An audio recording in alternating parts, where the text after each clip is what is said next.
Not sure why this isn't focusing, but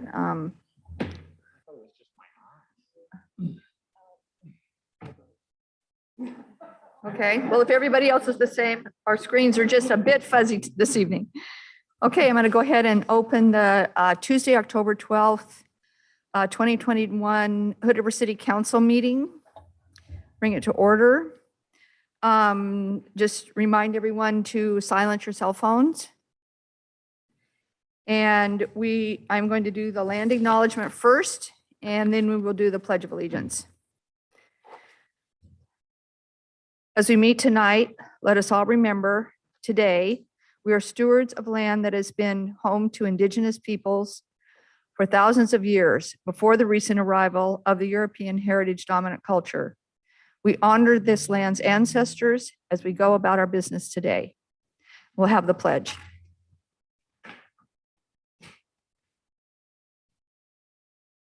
I pledge allegiance to the flag of the United States of America and to the republic for which it stands, one nation, under God, indivisible, with liberty and justice for all.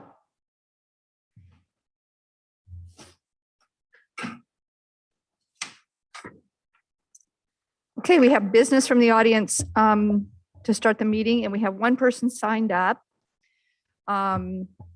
White Buffalo Calf Wanasee.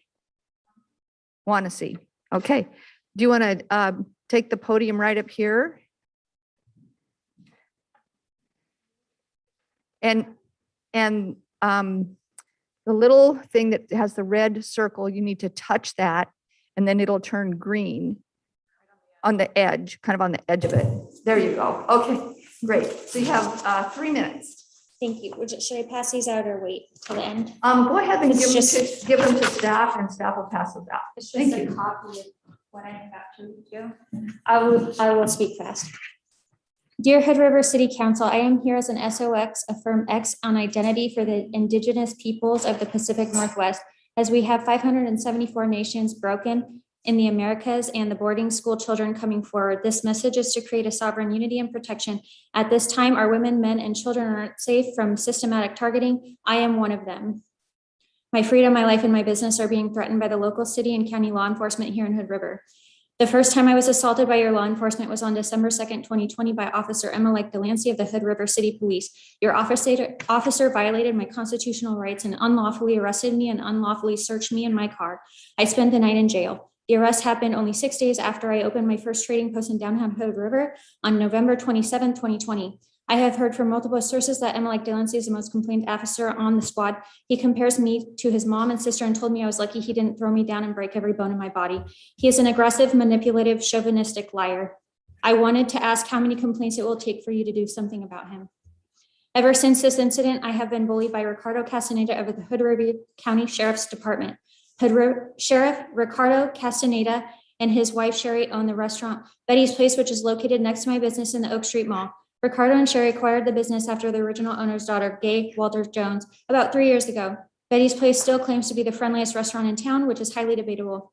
Ricardo was present at the scene of my arrest back in December last year. I do not know if he set me up to be pulled over that time, but I have a reasonable suspicion to believe he set me up the second time I was harassed by the city police.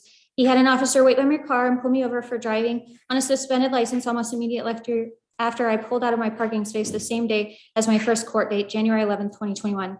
I have reason to believe my license was not suspended because it was in good standing in Washington State, where it was issued with no restrictions. I believe Ricardo thought if I could not drive in the state of Oregon for 3 years that I would close my business, but I didn't. I stuck it out through some major challenges. Can you imagine owning a store that you can't drive to during a pandemic? My business is still at risk today because my lease ends the last day of this month and I have nowhere to move it to. Ricardo has made sure that I'm unable to renew my lease at the Oak Street Mall, working with Nunamaker Property Management to discriminate and incriminate me further.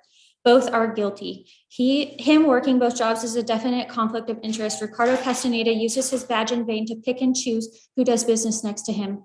I am a single female First Nation entrepreneur operating a business during a pandemic while caring for my cancer-ridden family. I am operating in my ancestors' original trade territory. I will not be pushed around by your self-serving law enforcement. I am a sovereign citizen. I demand the bullying to stop and for the corrective actions for my offenders. I belong to a minority of people who end up murdered and missing more than anyone else. Hopefully you have heard of MMIW already, which stands for Murdered and Missing Indigenous Women. Do you see how your officers perpetuate and cause this problem? You bet I worry about being kidnapped while I'm waiting at the bus stop to cross the bridge without protection. I risk my life every day, more every day, due to the hardships they've unnecessarily caused me. On behalf of me and all my murdered and missing sisters, stop preying on us. Ricardo Castaneda is the perpetuator of genocide. Here goes history repeating itself. Another native getting kicked off her ancestral trade lands and told she's not worthy. Shame on Hood River. Do any of you know where I can relocate my business downtown, where I don't have to be harassed by your law enforcement? Is there a place downtown where I can exist and be appreciated and encouraged by my neighbors? Or is this town really that superficial and heartless? Please contact me with your solutions. My contact information is on the letter. And if you have any questions, I'll take those now. We can't make comment on business from the audience. Okay. And if you want to make a comment. Yeah, and city council. So I understand, looks the majority of this is a sheriff's deputy, but for the portion that relates to Officer Delancey, I understand that there was a claim made, and since that's in process, I advise you not to interact right now. Thank you. Thank you. All right. Our first business of the night is, after that, we're going to recess and consider urban renewal agenda. But the two new urban renewal appointees are not here. Christy is on, that's a participant on Zoom. Oh, she's on Zoom. Oh, fantastic. Okay. So we have, so we're going to go ahead and adjourn the city council meeting and open the Hood River Urban Renewal Agency meeting and call that to order. And I'd like to welcome, we have two new people that have been appointed by the port. Christy Chapman, who Jennifer just said is on Zoom with us, and Heather Gehring. And she is not on, is that correct? As far as you know? Okay. But welcome to the Urban Renewal Agency. You kind of jumped right into the middle of the Heights Urban Renewal. So glad to have you here. Thank you. Great. Agenda additions or corrections? Do you have any? There are no agenda additions or corrections. All right. And we don't have anyone signed up for business from the audience in regard to the Urban Renewal Agency. Is that correct? Okay. All right. There is a consent agenda, which just is the meeting minutes from July 12th and August 19th. Do I have anyone that would like to, that has any issues with those or would like to make a motion to approve the consent agenda? Mayor, I'll move to approve the consent agenda. I was also gonna ask about the camera, but I will move to approve the consent agenda. Okay, Jessica has made a motion to approve the consent agenda.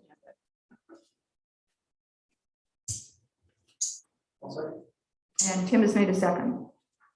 I'm going to do roll call vote. Gladys? Aye. Tim? Aye. Megan? Yes. Mark? Yes. Jessica? Yes. Eric? Aye. Christy? Yes. Thank you. Chair votes aye. So I was wondering if it's blurry online or if it's just for us. I'm trying to, I think it's correct for everyone. I'm trying to see. That it's focus. It's not wanting to cooperate. Sorry. Just a little bit fuzzy.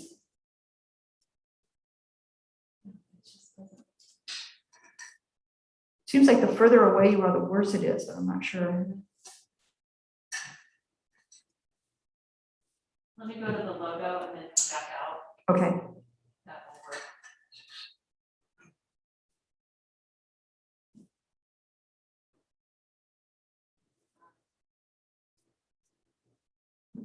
little better. That's a little bit better, maybe. I'll talk to Bill. Okay, all right. Hopefully everyone can hear us at least. All right. Regular business items. Do Yeah, you want to do this, Will? sure. Well, while Mark Janik comes up to talk about the purchase, I'll just introduce that this is a request to move forward on one of the strategies from the parking study from about a year ago, was to replace all of our coin-operated parking stations with pay stations. And so this is a request to purchase 14 more commonly referred to as Calais stations, but now under the brand name of Flowbird. And Mark can go into more detail and answer any questions. So the purchase proposed for tonight was part of the budget that was passed for 2021. We're purchasing these Calais machines, as Will said, in various areas to reduce the number of Dunkin' meters. It's not going to get rid of all of them. Where these machines are going to be placed, they're going to be placed on the east-west streets, not the north-south. So there will be some Dunkin' meters still left on the north-south streets, and we'll have to fill in those areas after we get these in. Now we're hoping that the apps will be used more and more, so we'll need less and less of these. But right now, we still need to buy these machines. There's machines, and then there's a maintenance charge for each machine as well. For now, that's it.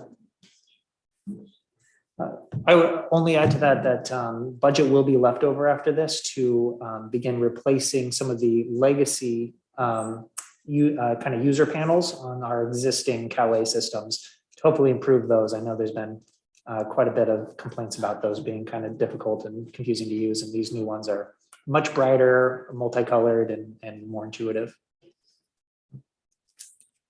Great. Mark? Thanks, Mark. Thanks, Will. While we still have Columbia Cascade Urban Renewal District open, are we going to be able to replace the rest of the Duncans, which was, part of the recommendation from the parking committee? Well, I think the idea was, at least from my perspective, buy these, make sure they get in correctly, and we still have money left over. We can either buy more Kelly machines or replace the screens on the existing machines. So that is kind of a question. What are we going to do with the money left over? There was 145,000 that was budgeted. This is about 100,000. So we'll still have some money left. So one of the questions is, would you rather replace the screens or buy some more machines? Is that having a single user interface feels beneficial to me versus some of one and some of the other. But is it a choice between having all Calais with different screens and all Calais and no Duncans? I guess that makes sense. Yeah, so we did generally kind of allocate what, if we spent, would be the entirety of the Columbia Cascade budget. But 3 million of that is to pursue a hypothetical parking garage on the Columbia lot. If we do some initial steps and we realize that that's not the direction we want to go, that would certainly open up a lot of extra funds for more pay stations. And then my last simple question is, while we have some Calais and some free birds, Flowbird, sorry. Are they both? They're both compatible with all the software and everything we have. All the Calais are they all take the same. They're all compatible with the apps and that sort of thing. Thanks. Did the Calais just change to the new name, basically? Exactly. And so it's still the same, everything. It's just a different look to the front of the panel that people interface with. Is that correct? Mayor, that's correct. All they did was legally change their name. It's confusing because we all still call them Calais, and I believe most everyone still calls them Calais. But I didn't want to. But the quote that you'll see attached in your packet said Flowbird, and so it's a little confusing. It's not a whole brand. Yes, they just changed their name. Any additional? down This here? is Christy from the port. Is everything that's being proposed interactive with the machines that are installed currently at the port as well? I'm not aware, we don't have any integration with the port parking stations as far as I'm aware. No, but for the user interface. Oh, I don't know. For the what? User interface, I don't know what the Port of Hood River purchased brand or model that the Port of Hood River has purchased for their Oh, yeah, I don't know pay either. stations. Probably the same app. Well, the actual app is a different app. Ours accepts 3 apps. Okay. And like in Portland, they accept the same apps. I mean, I think a lot of these accept the same apps. So when they say, when you mean interface, I suspect that the ones at the port take one of those apps, if not all 3. Yeah, I think it's the Way to Park app. So that, and I think that's what you guys use as well. That is one of our 3 that we support, correct? One of the 3, okay. Questions, Eric or Jessica? Eric, go ahead. Mark, thank you for this. I just wondered if you could speak a little bit to how the pricing is arrived at, whether are there many players in the market? I just was curious about how we landed on the pricing, and just making sure that I'm just curious how we arrived at the pricing. Well, in this particular case, one is the same company that we purchased the other machines from. So there was a continuity of both appearance and the use. That's why this particular company, we didn't want to mix and match. And maybe I could be a better phrase question. Do you feel comfortable this is within the range of the market for these types of prices? But I am, yes. Any questions, Jessica? Anyone down here, question? Well, I have a question. Okay, go ahead, Tim. So we're gonna we're proposing to potentially upgrade the screens for the older machines. And how much are they gonna charge us to upgrade them? Each screen, I believe, is approximately $2,300. We won't be able to upgrade each one.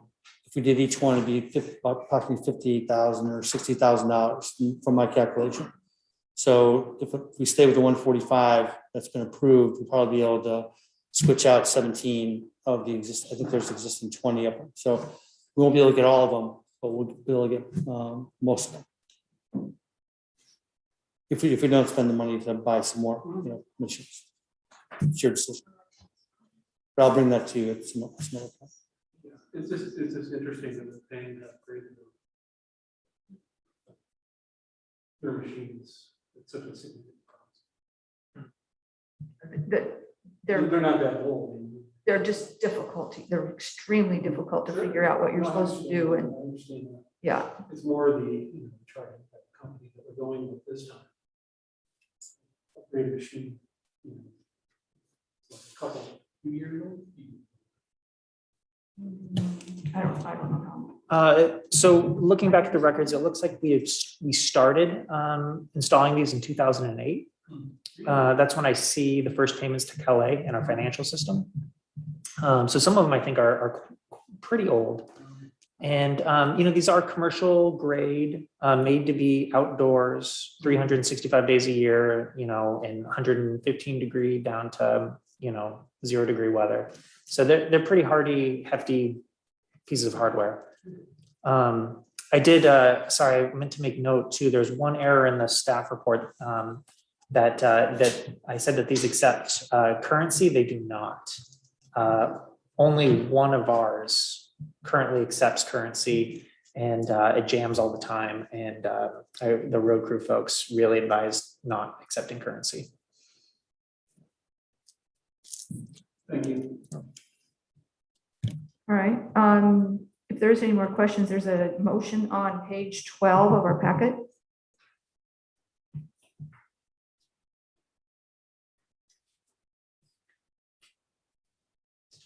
I move to authorize the Urban Renewal Agency Administrator to purchase 14 Flowbird pay stations on a sole source basis, based on conformity with existing infrastructure, and an amount not to exceed $99,140.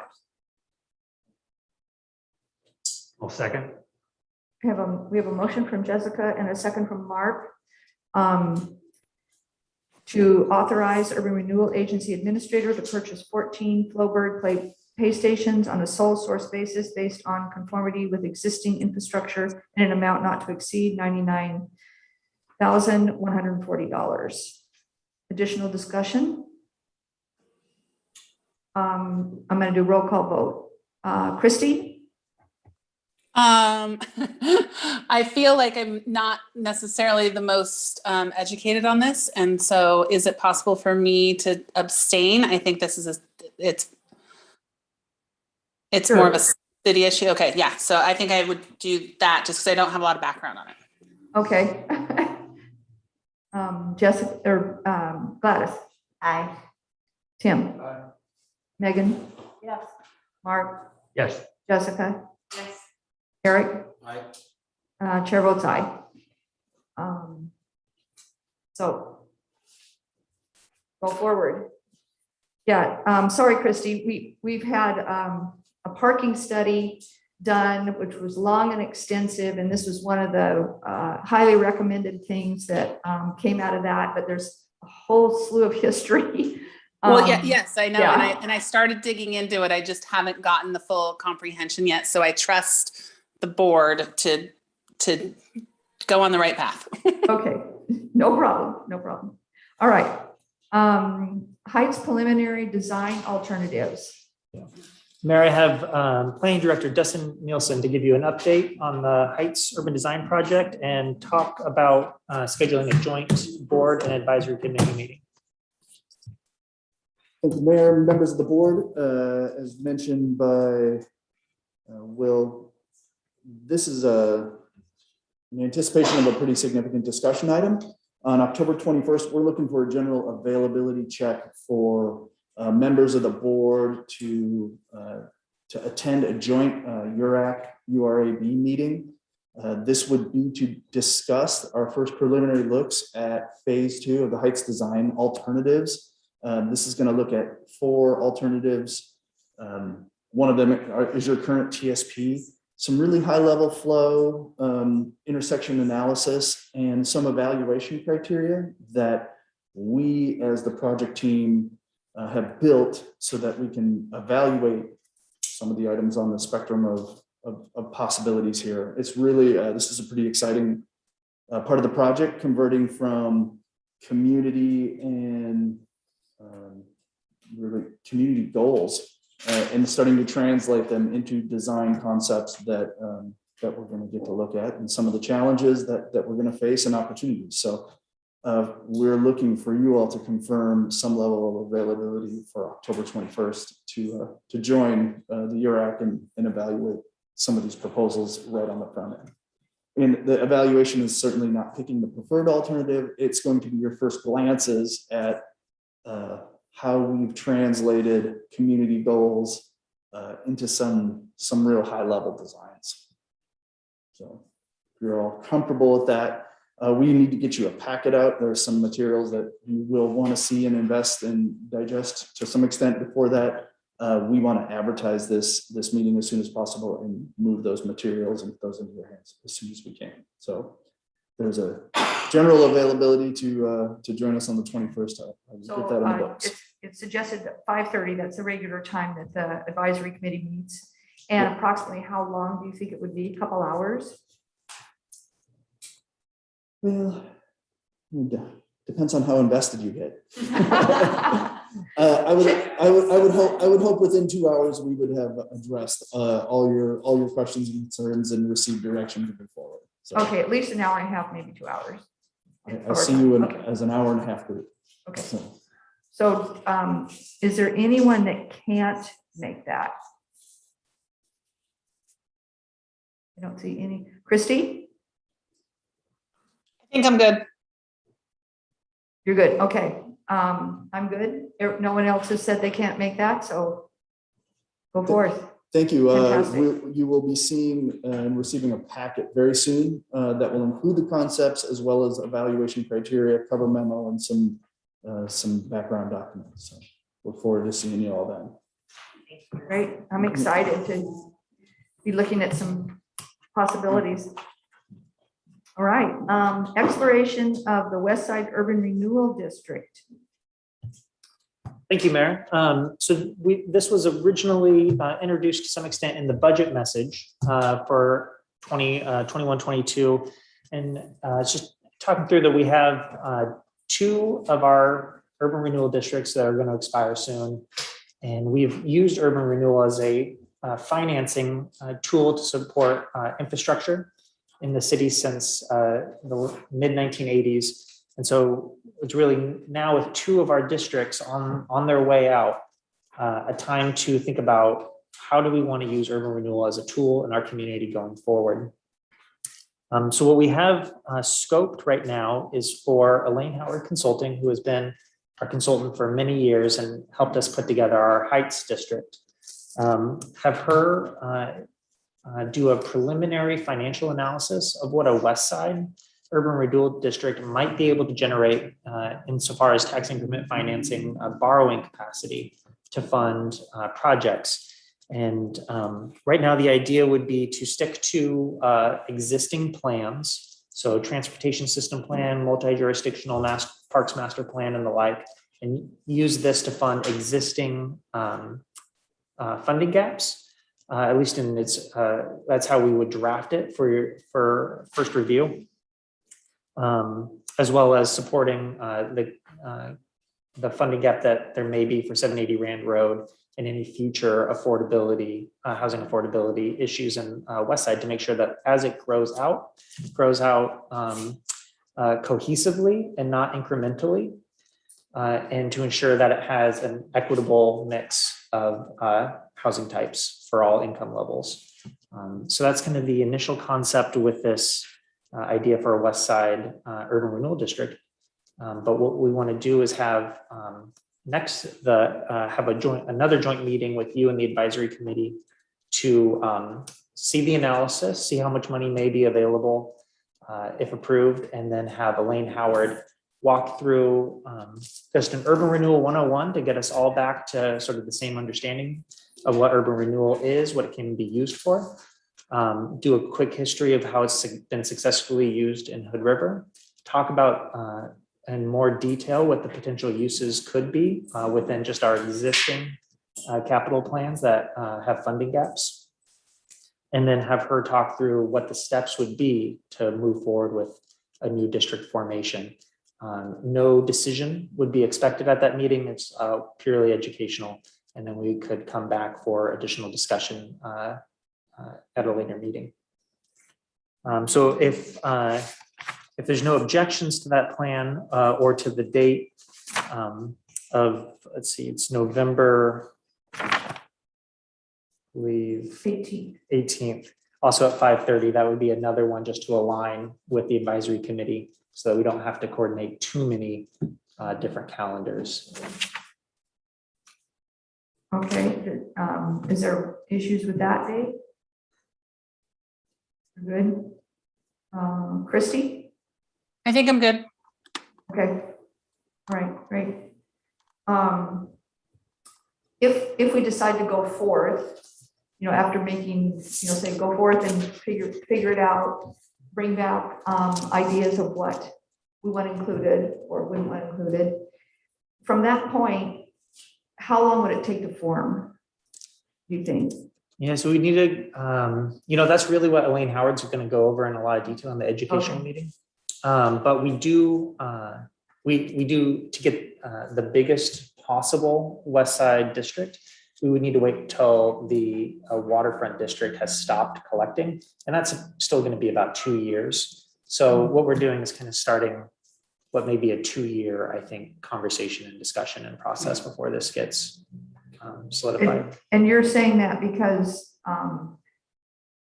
the likelihood of overlapping a fourth district at the same time, well, there would only be a third district because Columbia Cascade will be done. So we would be adding, replacing that one. But you're saying if we waited until the Port district lapsed, then maybe it would be more palatable, or you could be bigger. It could encompass more of the West Side because you can only have, a city may only have 25% of its city limits Oh, okay. in urban renewal at one time. Okay, so that's the rule. Okay. So it opens up the geography, it opens up the square footage to be bigger if we wait for waterfront to expire. Okay. All right. Well, something to think about. Yeah. Yeah. We'd have to make it smaller. Now, I don't know how many acres does the port encompass? Do you know what acreage that was? Oh, I'm sorry, I don't have that right Okay. off the top of my head here. Well- If we got to 26%, then maybe there's something we can do to have the 3 open. But you're saying it'd be well past 25. Yeah, and this district will probably last for 20 to 30 years. And so I think waiting one more year to collect that much more geography really makes a lot of sense. Okay. But we can Something to certainly- think about for sure. Yeah, it's good to know that you're curious about that question, and we can make sure we have good answers. Yeah, that for would you. be a good one to get answered. Yeah. Yeah, because I don't think that the waterfront is a lot of acreage. It's really lot 1. And so, yeah, I'd really like to know what that was so that, we can maximize it. But if it's not going to impact it very much, then I think that it would be good to get started sooner rather than later and not waiting to sunset it. Yeah, Elaine can Mhm. bring that information at the first meeting. That would be great to have that information. Yeah, we'll do. I can also email the agency board just after this meeting. Okay. I can look up what the acreage is. I think, looking at the map, all 3 of our districts seem to be roughly the same size, pretty similar in size. It's almost all of the port area down there, correct? From the hook all the way across Nichols Basin, including the water. Okay. Yeah. Other questions? Anyone? Is Mark? the old highway plan part of TSP? I thought it was a separate thing. I just wanted to make sure that it's included in the. Good point. Yes. Yep. That's another capital plan that's not yet have identified a funding source, and that's something we think that this would be really well suited for. Megan? Yeah, thanks. So I saw the scope of work says that staff would be determining the boundary with the lane. I guess that feels like a policy decision to me. Can you expand on that or explain? Yeah, it's certainly the final boundary decision will be 100% your choice, but we want to give you a scope of magnitude. So Dustin and I have run through what we think is a pretty logical middle of the road boundary, so that Elaine Howard will have something to run data analysis off of. But certainly that will be part of the steps is setting the actual boundary. If you draw a line on whatever Mhm. street A, and then the numbers are X, you can say, well, if you're gonna add 5 more streets out, it's gonna be higher, or you're gonna come in, it's gonna be lower. So it's just to give us a baseline. Is that kind of what you're saying? Exactly, yeah. Okay. Mhm. Okay, but there, like further down the road, if we wanted, bigger or smaller, we would have the opportunity to actually get numbers associated with that. Right. We just wanted to give you something something tangible to sink your teeth into, but the boundaries, the lifespan, the if you want to do less than its potential maximum indebtedness, and the projects that it funds, all of those things are 100% in your domain, and with subject to concurrence of the overlapping districts. Mhm. Thank you. Gladys, anything?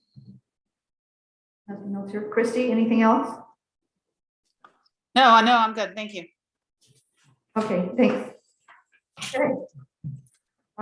So you don't need a motion or anything. You just needed to know if we could come to that next meeting in November. Correct. Okay, great. Looks like that'll work for everyone. Any other items from agency members specifically? Christy, did you have anything else? Nope, just trying to get all caught up. Okay. We'll go ahead and adjourn the Urban Renewal Agency meeting. this evening. Thanks, Christy. Thank you, guys. Have a nice evening. Ah. All right, we'll go ahead and reopen the Hood River City Council meeting. And we'll open the work session. Any agenda additions or corrections? Mayor, there are not. All right. Parks Capital Plan Project. Mark Janik. Thank you, Mayor. A quick introduction on this. This is coming from a 2021 council work plan priority to create a CIP for the city. So the city has water, sewer, storm, roads, capital improvement plans that sort of space out when capital projects will happen and gives rough order of magnitudes on cost for budgeting purposes. This will be quite different insofar as it does not have a dedicated revenue source. So everything on here is purely conceptual and will be subject to the annual appropriations process through budget committee. And with that, I'll pass it over to Mark, go into more detail and has a presentation for you. Okay, good evening again. Got a PowerPoint I'll show you guys. So the recommendations or just the suggestions, what I'm going to show you is just what the staff has just some idea of what could do or maybe you don't do, but in our view, some of the parks need some work. There's some safety issues, some equipment maybe needs to be replaced, maybe not. But these are suggestions for what we think could be. Now we haven't gotten absolute numbers on a lot of this stuff, but we have done some work on that. Looked at some equipment companies. This isn't the most expensive equipment, nor is it the least expensive that we've suggested on here. There is a wide range of companies out there. So slowly go through this. Okay, as Will said, we don't have a CIP plan for. Yes. Oh. Sorry, that's okay.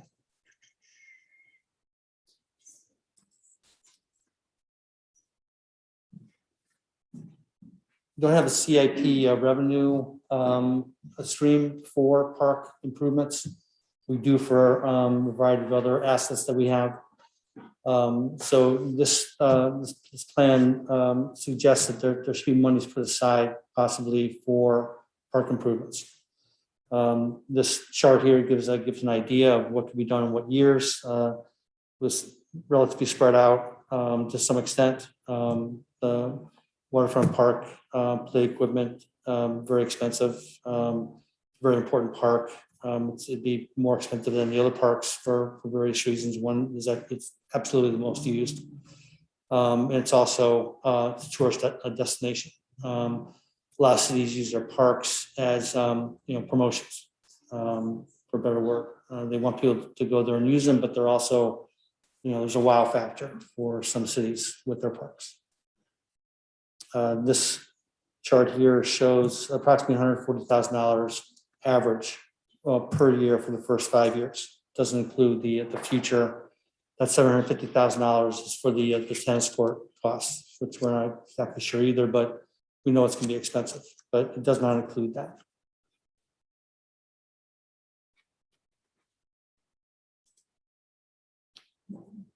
Okay, so I'm going to start off with the waterfront.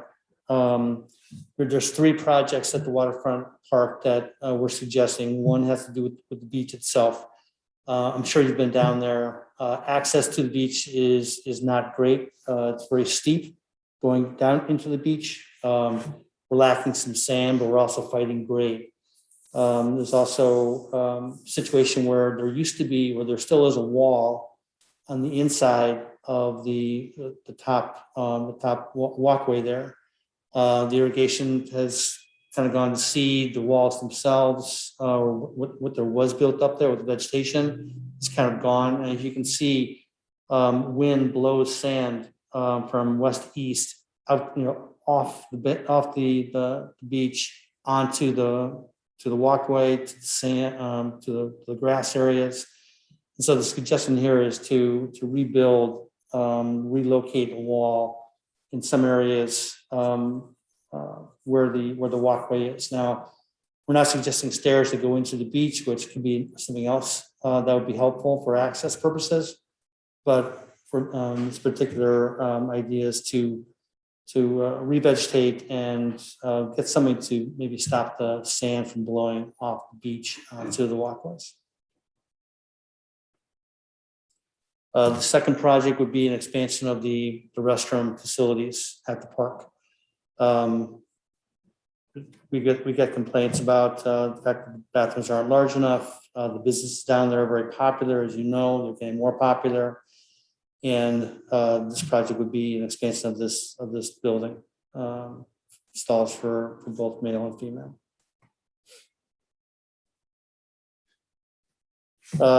Big ticket item is playground renovation. Even though this park is relatively young, at least in our opinion, it wasn't really, maybe it wasn't expected to be as popular, but there are so many kids that come down here and play. The equipment down here is, I think it's usable, but it's not very inclusive. They're off by themselves. Not very many kids can use each one of these items. And so it's our recommendation that some consideration be done for a larger apparatus. More kids can play on it. Maybe have 2 areas on each side of the wall. That'd be the best, most likely. If you have 2 areas, one for younger kids, one for older kids. And this gives you an idea of what these playgrounds could look like. There's definitely space down there. We're also suggesting that if something like this goes in, a base material such as where the wall is right now, we just replace that, would be similar. That's both for accessibility for people, ADA, and it's also a safer surface than, say, sand or wood chips.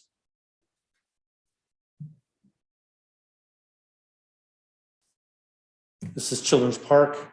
I know there was renovation done not too long ago on the structure itself, which is very impressive. But there are some other items as part of the park that need work. There's a picture of the basketball court in particular. The walkways, some of the walkways need work. There's a stair on the north side that needs a lot of repair or maybe gets taken out. I think at one time this maybe was a school property. I'm not sure what those stairs were for, but they're in really bad shape. Walkways is in really bad shape. The fencing on the basketball court here, I think could be lowered maybe in some areas when it looks almost like a cage. But then also some of the fencing is twisted and it's a danger. We're also the sidewalk access. Yeah, I've got that on the fencing. Another project at Children's Park is perimeter fencing on particularly the south side of the park. And a retaining wall is most likely necessary as well. There's no sidewalk on the south side. People run down that slope. You can see on the left-hand photograph here. It's just bare ground. There's no grass. It's also that slope is very steep. Somebody was on the top near the roadway. There's no place to walk, which is a danger in itself. And then I think that if some fencing was put up there and we would have people walk to an area where there was better access and the erosion wouldn't continue. I know Rotary is interested in, is going to put a structure in this area. It would probably help that. So people walking down the hill or falling down the hill would be a little bit safer. And the right-hand side shows there's a walkway on the north side in particular, but it's a very old walkway that's been affected by roots. It's cracked. It needs to be replaced. It's just old. Mark, I have a question. Yep. That last slide that you had there, I'm looking on this one chart that we have here in front of us, and it says perimeter fence and sidewalk 30,000. And then this one says 45. Is this just encompasses more stuff than we have in this other? Let me go back to the 45. There's the Children's Park two total. different rows. Is it the 15 plus the 30? I That's thought that- correct. Basketball and the perimeter fence and sidewalk. And then the retaining wall would be in another year. But yes, the 45,000 would Is include. those two things together? Okay. Yes. All right, thanks.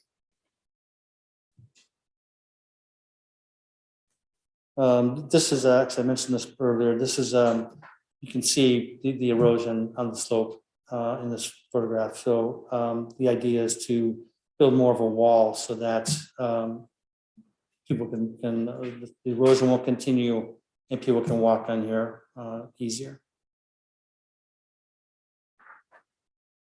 Collins Field.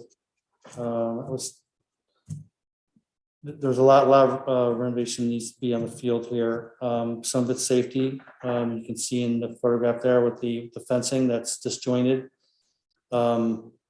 Typical fields have padding on top of the fence. So when people try to catch a ball near the fence, there's a pad there. Right now, we just have a PVC pipe, loose PVC pipe. The newer dugouts, these dugouts have stairs in them, water collects inside of them. The newer fields, they have just a flat slab for a dugout. It's not down in the ground, it's a flat slab with a roof on it. The existing dugouts are just, some people can't actually get into the dugout. And they're very old. The fencing around the perimeter of the field needs to be replaced. This year, we carted in, trucked in 50 yards of infield soil, special infield soil, because not just because, but one reason why is because the umpires wouldn't umpire games then. I met them on site, and they just said it was too dangerous, and they were right. There was holes. There was areas where kids, if they ran for a foul ball, they possibly rinsing themselves. So we brought in 50 yards of soil. We probably could bring in more, but the field itself, the fencing, the parking lot too, it needs work. The parking lot in Jackson along the north side looks good, but this part here where you access the ball field, it needs work.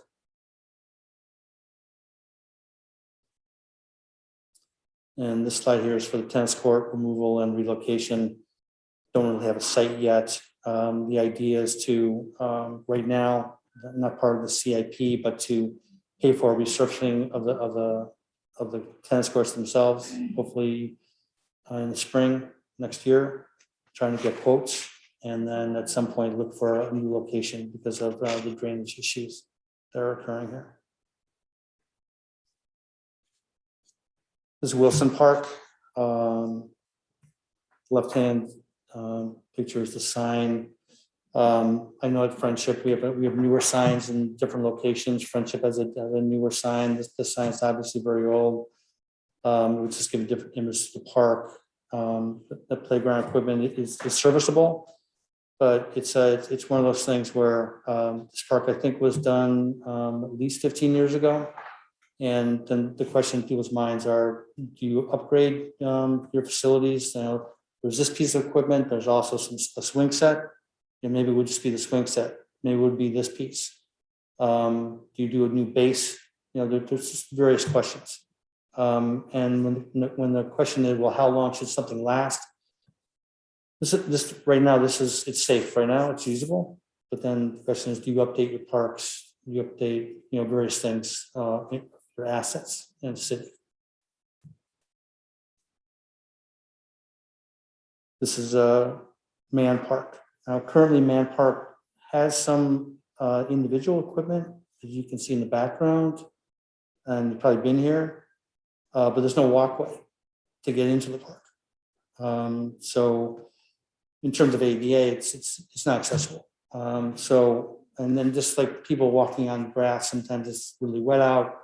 So the idea here would be to upgrade the equipment, get some sort of a facility for playing on, put a new base down, and then a walkway into the park, maybe a bench, that sort of thing. It's a nice space, it's a nice piece of property, but it's really underused right now, at least in our opinion. And then this is slide about timing and, pay for it, and just gives you some other pictures. These are the stairs at Children's. And that's one of the light poles at the Jackson Park, Collins Field. And Those are the for stairs on the, north side of Children's oh, Park. that went up to the school when the school was there. Okay, clear over on the east side. Okay.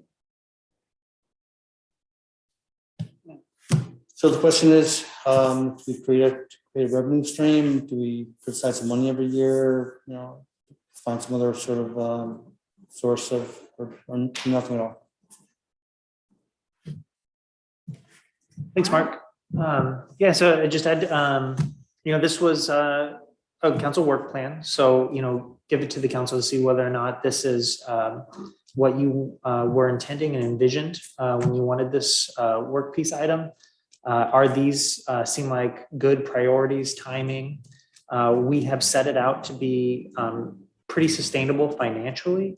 140K per year is very likely to fit into the general fund. But subject to annually sitting down, all of you and the budget committee to look about, making progress on this plan versus anything else that you'd want to spend general fund monies on. But as far as a conceptual, so this is more asking you, was this responsive to your council work plan, and are these seem like generally good timing priorities and objects of expenditure to take care of our parks? Right. Great. One of our work plan subjects. And this, just to be clear, this is not new parks. This is not purchasing land for new parks or building new parks. This is basically improvement and or maintenance of current existing parks. Correct, Mayor. Yeah. Okay, all right. So we don't get that mixed up in our conversation here. Except for the tennis court. We do not charge a systems development charge, which is usually how system expansion is funded. So be it in our water, sewer, storm, roads, we charge development fees on new properties that are building out the city that require an expansion in capacity. We do not charge a Parks SDC. The Parks, Hood River Parks and Rec District charges the Parks SDC. So they really have that dedicated funding source for capacity expansion. This is about maintaining and to some extent improving a bit, like for instance, the adding a couple stalls at the restroom, but mostly taking care of what we still have today. Okay. So if there's anything that might be, I'm just going to start in here and then we'll go down the line and questions. Just because I want to try and get a little more clarity on that. So I'm just writing on, as Mark was talking through this stuff, I'm writing on here, playground renovation. Well, replacing a piece of equipment, I would say that is worn out, that's maintenance or replacement. But if we have a whole new structure, completely different and separate and added on to, that's new. So could that go under Parks SDCs? Could we say Parks SDCs should be paying for this? Because it's an improvement, it's making it bigger and better. As they did at Children's Park, we made it bigger and better, way bigger and better. And some of the money from SDCs came and paid for that. So that's my first question. Yeah, so not to duck the question, but it would have to be Hood River Parks and Recreation who actually answers that question, because their SDCs are predicated on an existing capital improvement plan. So we'd have to know whether or not these specific projects and equipment replacements were envisioned and part of the plan that then justified their SDC. I'm pretty confident that probably these are not, but it would have to be Hood River Parks and Rec that answers that question. Okay, all right. But we can get that. I just want to get this conversation kind of going and just thinking about it. So back 10 years ago, I knew the guy that wrote the SDC rules for the Parks District, and And we did envision that, and in fact, the Parks District budgeted, some number of tens of, 20,000 a year for capacity improvements within city parks. As there was a bunch of years there that was done. So I agree that we need to verify that that's true, and is it on the Parks Master Plan? But I'm optimistic.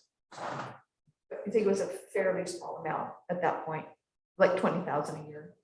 Yeah, I think that was an informally reached number, but yes. Okay. All right, well, that was just one of my questions to start with. Other people that probably have all sorts of. Jessica. I guess just one comment I'll share is that I also think that there's opportunities possibly with Oregon Parks and Rec District that they have grants available for. I'm thinking like, especially, the big lift at the Waterfront Park, or possibly even, Man Park, making that park just so much more usable. I feel like there's also some grant opportunities we could be looking at, but 140 a year seems doable. And I appreciate, this council and the staff thinking about how we can make our parks even better for our residents.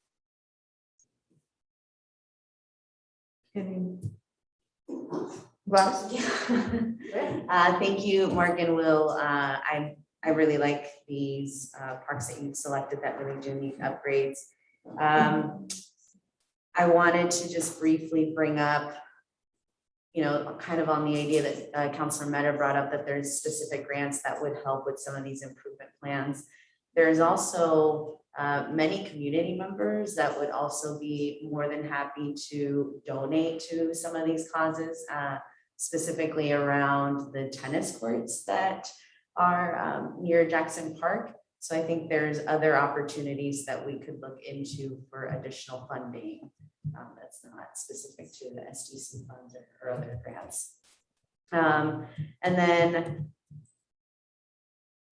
I also wanted to be very intentional with the verbiage that we're using as far as why we're updating like the Waterfront Park. It's important that primarily the reason that we want to upgrade is for our residents first, and tourism and all that. That's definitely an important factor, but that we're not updating the Waterfront Park simply because our tourists are telling us that these are the improvements that need to take place, because these parks are primarily for our residents. And that was everything. Thanks, Gladys. Tim? So with respect to the timing, are any of these issues kind of more important safety ones than others? Definitely. So have you, with respect to how you've laid it out, is that prioritize, safety prioritized? I wouldn't say that. Putting Collins Field, I believe that that's probably the one that's safety issue, but there's other issues at various other parks that if we'd start doing just safety, would be like the walkway, say, or the stairway at Children's versus the fencing or the driveway or parking lot at Jackson. Collins, Jackson. I'd be all over the place. So in some ways, yes, and in some ways, no. But yes, I think that Jackson was put on there. Collins was put on there because I think that's. I think a lot more people could be using that, but also at the same time, it's hard to want to attract people someplace where they, there's liability issue for us as well. Yeah, absolutely. It seems like the safety issue should be prioritized. But then again, it's just for the reasons you suggested. But I can't do that though. Can work on doing that. And then maybe that would be in some ways better because I could do work at more than one place at one time. I guess my second question is when you were developing this plan, did you reach out? Is public input considered here as far as what they would like to see here? What they think is important? No, we did not. I'll reach out to the public. Just specifically, no. this is more guys have been working there for a long time. Some of the guys that live in the area. Just seeing some of the parks, they need things. I'm not sure if it's Perfectly understandable, not necessarily criticism. Just kind of a suggestion, perhaps, some outreach. All right. Yeah, Councilor Johan, to your first comment, I just want to add a bit of history prior to Mark's time here, but this does sort of reach back all the way back to the 1819 budget when Mark Lago requested for these improvements that are in here for Collins Field. And at that time, it was set aside pending a park CIP, and instead the money that was that Mark Lago had requested for the park was then put into a parks reserve, and it's sat in the parks reserve ever since. We definitely see the value in public engagement, especially, we don't have little counters that say how much each one of these parks is used. So how are we going to know if we don't ask people? But to the other side of the coin is we didn't want to slow this project anymore. We wanted to get something to you and get fixing these parks. And unfortunately, just with how many different projects we have and the staffing constraints that we have right now, really limited our ability to both move fast and have high public engagement. And I should have started my comments off with thank you very much for bringing it to our attention. Actually, I want us to have our conversations. I should have prefaced my comments. Megan? Yeah, and also thank you. And this is going to be a little rambly, but I guess on the pro, I definitely see the value in allocating a portion of our general fund to some sort of stable amount every year for maintenance. I emailed Mark earlier to say, how does this compare to our current maintenance budget? And it was like it's zero. So that's not great. So I think I'm supportive of that, I guess. And I definitely the maintenance for safety and general function makes a lot of sense. And I think some of these start to veer into that kind of new capacity new capacity realm that I think is valuable for the community, but I'm wondering if, and there's not a clear line when that happens, but if that's a time when we assess that, like, yes, is it community fundraising or, with the waterfront visit to river funding or grant or parks SDCs of, so I think it's especially some of these big ticket items I think it's really valuable for the community. And also it's hard to say that, general fund should cover all of that if it is serving other needs besides just, community members. So I don't know where that line is. That maybe that's still just in the CIP and we move forward with finding other sources. But that, I guess maybe there's some line there between, maintenance and expansion. But overall, I think, these seem like good projects and would certainly be valuable. Mark?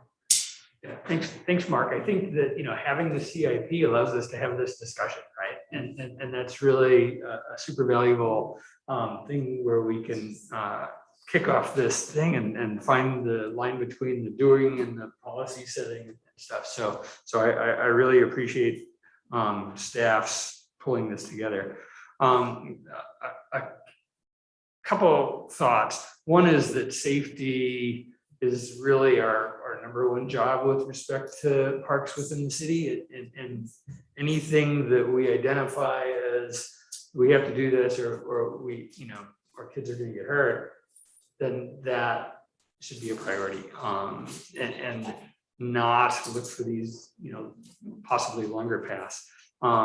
That aside, I think that the paradigm historically in Hood River, and some of us have been here for a long time, is that for big things like the ball field, the baseball field, or historically Children's Park, Waterfront Park, was a teaming with the city and the community. And not only did that allow us to apply for grants from state parks and lottery money and stuff, but it actually is a glue that holds the community together.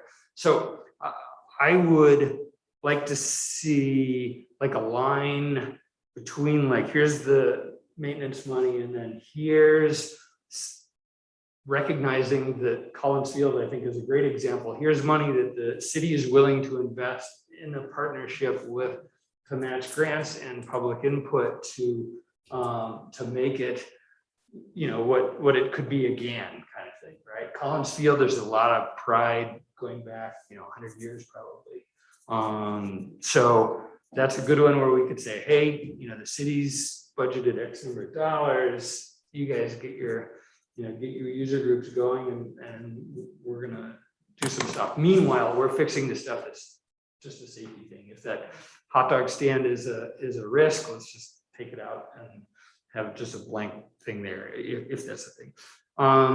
So, and I think that the Waterfront Park playground is the same basic category. There was a very active Waterfront Park Association that helped raise, you know, hundreds of thousands of dollars and apply for grants and stuff. And the playground is just made for that. Whereas the beach thing, you know, filling in the hole on the one little piece where all the sand is blowing out and putting a new hole in another place, maybe that's a maintenance type thing, and we're better off to move forward with it. Let's see, where was my train going there? So, so I guess I'm saying that we should relook at this as which of the things do we incent community discussions, and which of the things that's a big pain in the, you know, it's getting in the way of making things safe. And there's a line there that I think that staff can well define. The one other thing is, you know, the steps at going up that hill at Children's Park and on the field to the east there have no purpose except for history, right? And it referencing the school that used to be on that site. And so I don't think, you know, our goal is less to make them safe than to ask the question of, is this still have significance as a historical marker kind of thing? And I don't know who, you know, who the players are to ask that question, but it's an interesting one, right? Do we make it so, I don't know, but I think that discussion has to happen before we just take them out or put cement on them or whatever we might do to just make it safe. We have to say, why are these here? What was the goal at the time? What's the goal now? The relevance of the maintaining those little historic touch points within the community. So, But they aren't safe, so I mean, they need to have something in front of them that says you can't use them or something. I mean, maybe we cover it with dirt or something. I mean, I don't want to, right? I mean, so at least, okay, future us can figure out how to save them, but for now they're safe. I have no idea. So, thank you. So Mark, you're kind of throwing out an idea that if something was new or, you know, a big improvement, that might be something that we would attempt at least to partner with the community more than just we're doing it, to have some kind of a process to help to allow the community to engage with fundraising or grants or whatever to make it bigger and better than we possibly could by ourselves. Is that kind of what you're saying? This Mark or that Mark? No, this Mark. You. Yes, I'm Okay. saying that we should look at these things and say that's a mix of safety and big, you know, next generation facility. And when we say that that's a mix, then we separate the two and we.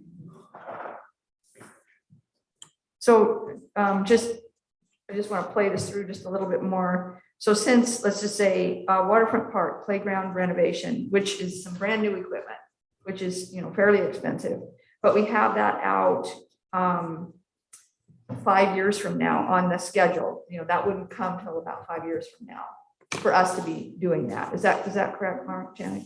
According to the schedule, yes. According to the schedule. That's correct. So that would give plenty of time to get, you know, the Waterfront Association that helped maybe reactivated, get notices out, let people know what's going on.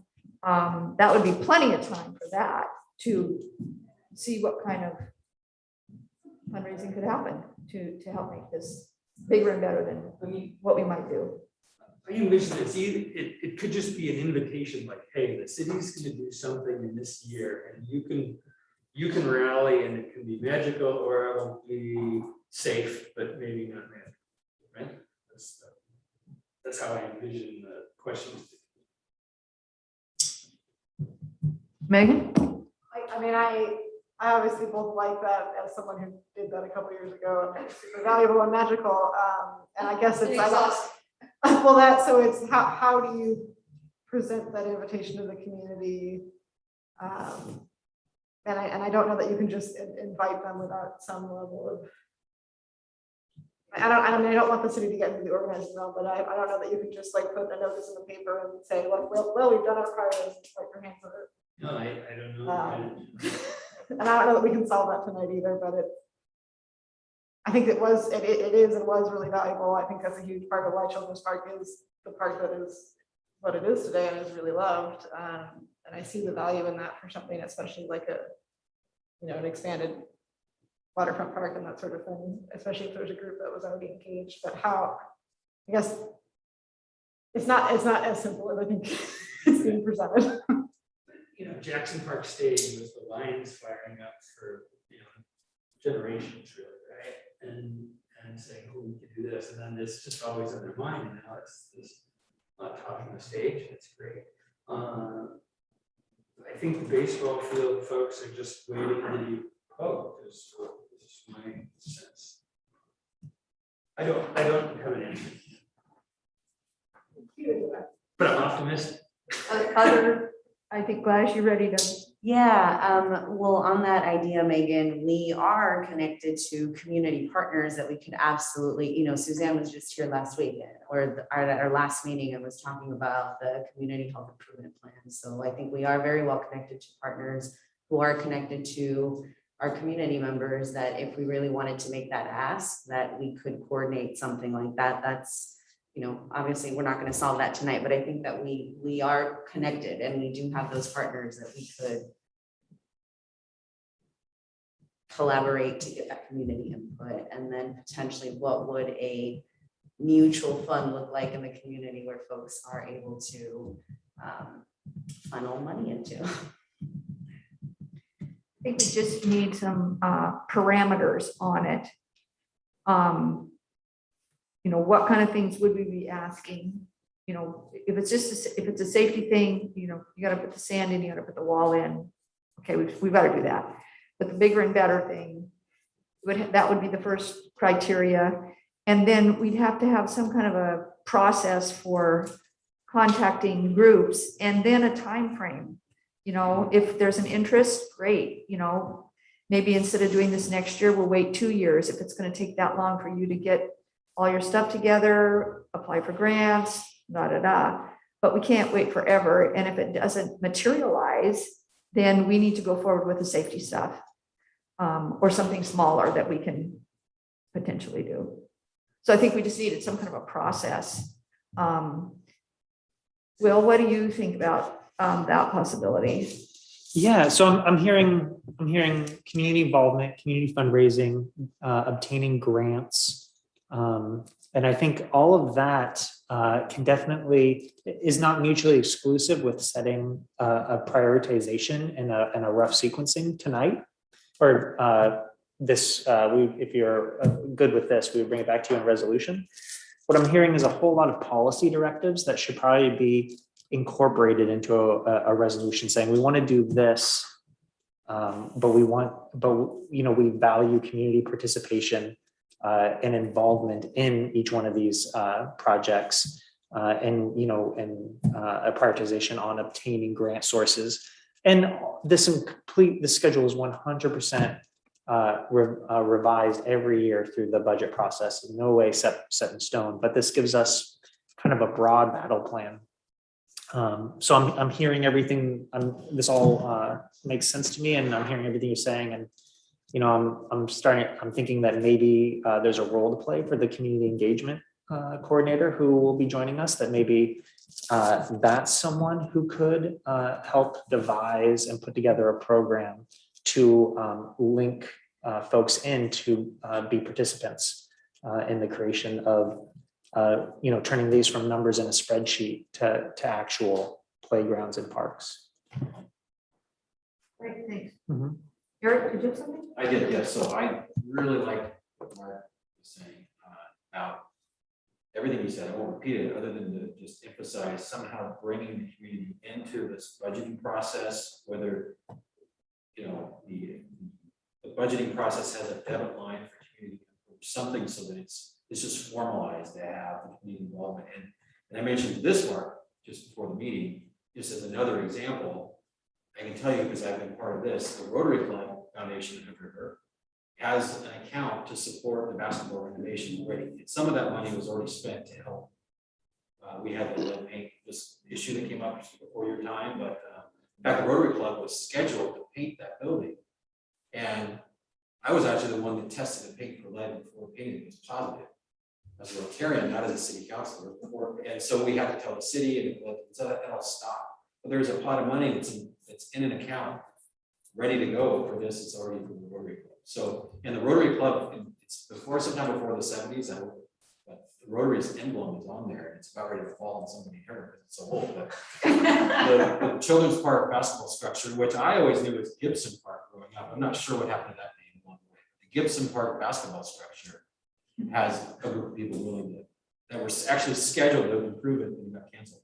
So it's just an example, but it was really resonating with Mark's comment about making it part of the process and sort of dangling this money that we have to try to turn it into more, while at the same time achieving our safety goals. And this wonderful idea of actually getting into our budget as a process to save money over time, so we actually can do something like this. So it's just wonderful. But in any event, and I really, Councilor Rivera, I agree with her that I think there's community members out there that want to try to save the tennis court somehow, because it's such a gem, and I know it has its problems, but the point is, I'm just trying to emphasize my agreement, the idea of mobilizing the community, and Mark really said.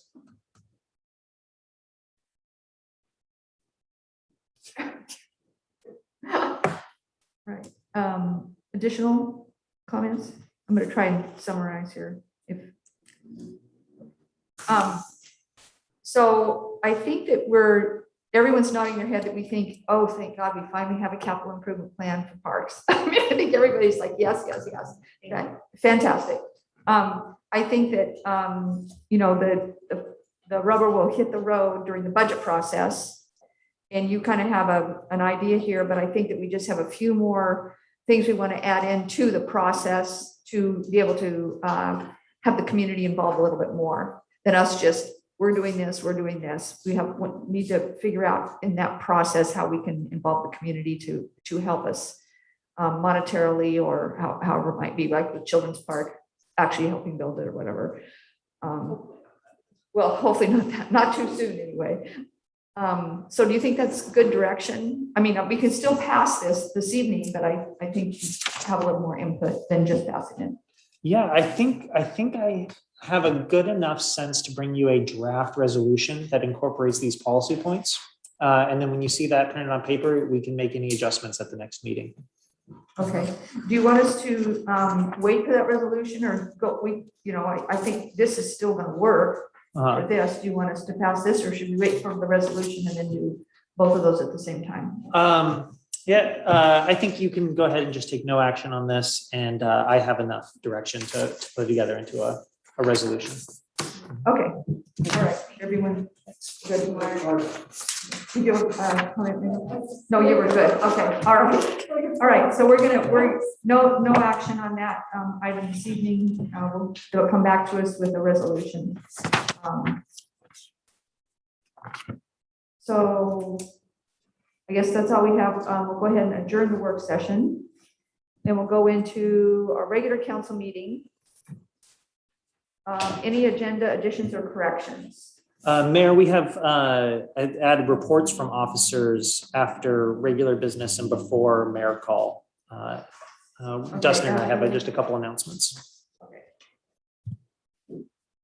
Okay, so we have a consent agenda. Does anyone have anything that they need to have removed? I have a question about the OLCC thing. I think it's really simple. Okay, go ahead. Some of the things in that list are places that have closed, and I don't know if that matters. I mean, are we saying, yep, this is the list and we recognize it, and it has to be correct, or it's like, yeah, here's a list of all these places, and we recognize that it ebbs and flows. I guess that's I believe it's carried forward from previous years. Jen, do you have any context on that? I believe. Yeah, I've notified the county, the places that were in the county that they've got on our list. And I've notified the ones that have closed. So they know, it's just that it was on the list before when they sent it out, I think, in the middle of the summer. I was thinking more like Dirty Fingers is no longer that address. But it was when they sent this list out. Yeah. Okay. Yeah. And So- we approved it since then. So I'm hearing that we can say, yep, but even though we know that there's things that have changed in the interim. So that's what Other questions? I was just gonna ask if we could vote on the OLCC one separately, so I can recuse myself, since my husband's involved with them, but then, and vote on the other ones as the consent agenda. Sure. I second that. All right, so let's go ahead and pull off number 3, which is the OLCC permit application approval. Number 2 is the one that I. Oh, number 2, okay. Oh, because those other ones are specific, okay. Number 2. So do I have a motion to approve the consent agenda with number 2 being removed? I will move we approve the consent agenda as amended. I'll second that.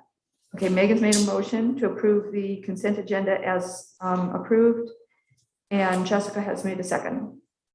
All those in favor, do roll call. Gladys? Aye. Tim? Megan? Yes. Mark? Yes. Jessica? Aye. Eric? Aye. Chair votes aye. Okay, do I have a motion for approval of the annual OLCC renewal list for the city? I will move we approve the annual OLCC renewal list for the city. Okay, Megan's made a motion to approve the annual OLCC renewal list for the city, and Tim has seconded it.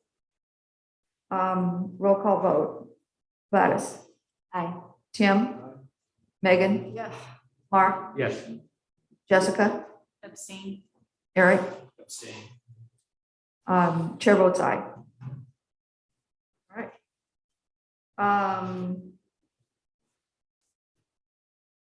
Regular business items. Nothing under that. Reports from officers. Yes, Mayor, I have Dustin Nilsson just give an update on the missing middle housing code and where that is in process with Luba. Thank you, Mayor. Just as an update, this week we resubmitted the record to Land Use Board of Appeals. This is a revised document and really serves as the basis of fact that the referees at the Land Use Board of Appeals will evaluate our case on. Typically, we submit what we see as the record. We go through a series of objections and or clarifications.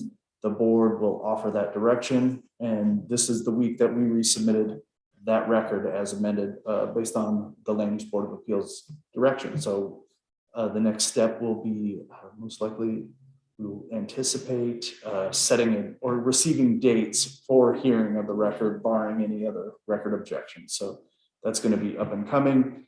Until that time, the missing middle or the middle housing ordinance 1725 is still in effect, still operational. We've been discussing it with prospective developers in town who are looking at sites and trying to see where it's a useful fit. So continues to be in effect until otherwise noticed, and we're working away on LUBA action. So it could be weeks or months still, is that? Definitely more than a week. No, weeks. Oh, weeks, yes. Yeah, I would expect in the next couple months. Couple months, okay. So, Okay, great. Thank you for the Thank you. update. And I didn't know if either of the chiefs were on and if they had anything they wanted to, Jen, We or are both on. Your Honor, this is Chief Holstey, City PD. I have nothing this evening. thank you, Chief. Good evening. This is Leonard. I have nothing to add as well. Thank you, Chief. and then I just one thing for me to add. Okay, That we made an employment offer for a community engagement coordinator to Nubia Contreras. And she's going to start on November 1st. And we're all very excited to bring her on. I think it's going to be an enormous capacity add to staff and really help us work on some city council priorities and community engagement. And, you know, just like tonight, her ideas for tasks and assignments to give her just grows on a day-to-day basis. So really can't wait for her to join our team. Great. Abigail has, our new city manager, has been joining both Will and I on our weekly meeting just to hear what we discuss and kind of what is the current meetings are, what they're about. She may be listening this evening. And so she is also invited to some get to know the city meetings the first part of November, like the wastewater treatment plant, the public works, fire station, you know, so Nubia will be shown all those things. So she will know what they are and how they work. So she can explain those to people, and Abigail is invited to those too. And I'm going to probably do some ride-alongs on some of those. We've also invited the Hood River News reporter that's reporting on us, Noah Notaboom, so that he has a better understanding of how all those things work too. So I think it's going to be really good, really informative for everyone to get them kind of on the same page when they start. So that's all I've got this evening. Eric, anything? Jessica? Through work, we have our annual Gorge Economic Symposium. It's been set for November 5th, 8:30 to 11 virtual.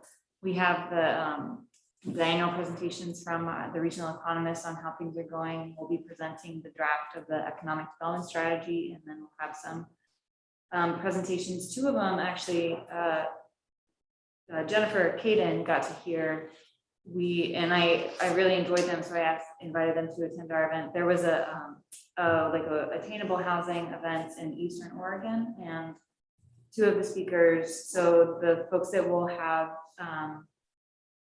the Hermiston High School has a program where they build a house every year as part of a school district program, and they sell the house. So the teacher will be there.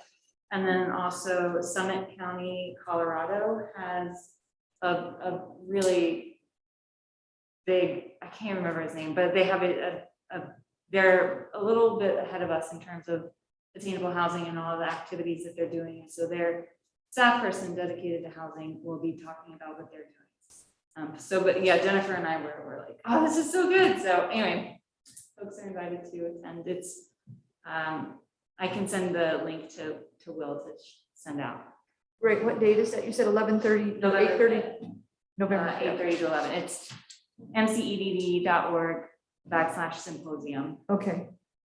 All right. Great. Thank you. I haven't been able to attend that symposium a number of years, and I would recommend it. It's always quite interesting, and I learn stuff every year, and it sort of makes you feel the connectedness to a bigger area than just the city of Hood River, you know, because there's 5 counties and the whole thing. So it's pretty cool. And then with SEB's rollout year, this is a once in 5 year thing. So that's pretty neat.